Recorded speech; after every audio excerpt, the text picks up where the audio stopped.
সরকারি উন্নয়ন প্রকল্পের টাকা নয়-ছয় করার অভিযোগ উঠল ধর্মনগর বিধানসভার বেলথই গ্রাম পঞ্চায়েত কর্তৃপক্ষের বিরুদ্ধে। কাজ না করে পঞ্চায়েত কর্তৃপক্ষ শুধুমাত্র সাইনবোর্ড ঝুলিয়ে টাকা লোপাট করছে বলে অভিযোগ ৫ নম্বর ওয়ার্ডের মহাপ্রভু আখড়ার বৈষ্ণব ভূবেশ দাসের।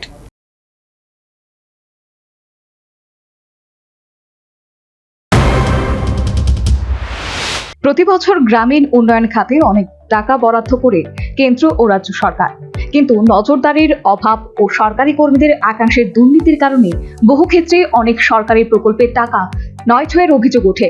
এবার সেই রকমই একটি অভিযোগ করলেন ধর্মনগরের বেলথই গ্রাম পঞ্চায়েতের ৫ নম্বর ওয়ার্ডে অবস্থিত মহাপ্রভু আখড়ার বৈষ্ণব ভূবেশ দাস। বুধবার এই প্রসঙ্গে তিনি জানান, একাধিক উন্নয়নমূলক কাজের টাকা নয়-ছয় হচ্ছে। পানিসাগর কৃষি উন্নয়ন দপ্তরের উদ্যোগে পুকুর খননের কাজ হয়েছে প্রায় ১.৫ ঘন্টা জায়গায়। খননের গভীরতা মাত্র ১.৫ থেকে ২ ফুট, তবে খরচ ১,৮০,০০০ টাকা দেখিয়ে সাইনবোর্ড ঝুলিয়ে দেওয়া হয়েছে। মাটি লেভেলিং এর নামে আখড়ার পেছনের অংশে প্রায় ৩০,০০০ টাকা কাজ করে ২,৯০,২০২ টাকা ব্যয় দেখিয়ে আরেকটি সাইনবোর্ড লাগানো হয়েছে।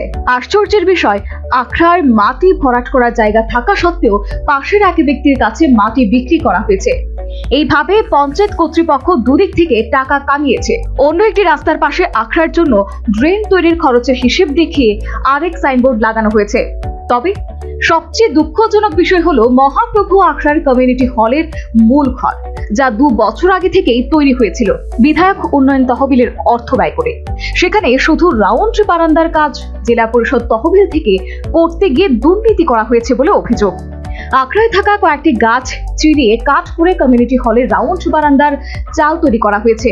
ওই গাছগুলির টাকা মহাপ্রভু আখড়াকে দেওয়ার প্রতিশ্রুতি দিয়েও তা এখনো দেয়নি। সরকারের কাছে আবেদন, কমিউনিটি হলের কাজ দ্রুত সম্পূর্ণ করা হোক, পাশাপাশি পুকুর খনন, মাঠ লেভেলিং ও বারান্দার কাজের দুর্নীতির বিষয়ে অবিলম্বে তদন্ত করা হোক। ও যে মাঠ লেভেলিংটা তারা দিতে 4,90,000 টাকা, এই মাঠ লেভেলিং এটা আমার আখড়ার নামে আছে মাঠ লেভেলিং। তারা প্রথম বলছে এটা বিদুর নামে মাঠ লেভেলিং। তখন আমি টুকাই হারিয়া দেখছি, তখন লক্ষ্যে খান ধরে আমি ফোন করছি, করিয়া বলছি এটা মাঠ লেভেলিং খান নামে বলে, এটা মহাপ্রভুর নামে। মহাপ্রভুর নামে যখন মাঠ লেভেলিং, তা হইলে বিদুর জমিনও আর বাঙ্গালোর জমিনও মাটি দিত। ওখানে আমার এখানে কি মাটি ফেলাইবার জায়গা নাই। এরপরে তারা কইল কিটা, আপনার এটা ফুরাইয়া দিন, আজকে পর্যন্ত তো ফুললো না। এরপরে ও দেখো একটা মান্ডব, ইনো 3.5 লাখ টাকা, ইনো খাস করাইয়া দিয়া রোড যেটা রয়েছে, আমি আখড়া থাকলাম না, এই রোডটাই নড়িয়া গেছে গিয়া। ও দেখো ফুসকন্ডি, আমার লক্ষ্যে খান্তরেও হইলাম, বাবারে জলটা কিয়া এখন মাটি হয়ে যা ফুসকন্ডি বেশি, কইছে এটা খাস করাইব, পাখার গাট হইব, কখনো উঠছে না। রাস্তা কাজ হয়েছে না সাইনবোর্ড রাখাইছিলাম। আমি যেটা কইছি আমার মুখ দিয়ে, আমি এটা এখানে ম্যাজিস্ট্রেটের সামনে কইমু, তখন আমারে তারা কইছে এটা নতুন আইন। বেলথই পঞ্চায়েত কর্তৃপক্ষের বিরুদ্ধে জনকল্যাণের জন্য অর্থ বরাদ্দ নয়-ছয়ের অভিযোগকে কেন্দ্র করে ক্ষোভের সৃষ্টি হয়েছে স্থানীয় মানুষের মনে।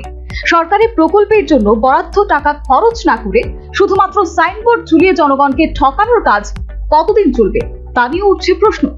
এখন দেখার বিষয়, মহাপ্রভু আখড়ার বৈষ্ণব ভূবেশ দাসের অভিযোগের ভিত্তিতে কি ব্যবস্থা নেয় প্রশাসন। Bureau report, News Vanguard. Gopinath জুয়েলার্সে শুরু হয়ে গেছে Akshaya Tritiya special exciting offers. এই অফারে পেয়ে যাবেন 22 ক্যারেট সোনার গহনার ওপর ফ্ল্যাট 7% মেকিং চার্জ, হীরের গহনার মজুরিতে 50% ছাড়, আর রূপোর গহনার মজুরিতে 15% ছাড়। আর হ্যাঁ, অফারের দিনগুলোতে আমাদের শোরুম রবিবারেও খোলা থাকবে।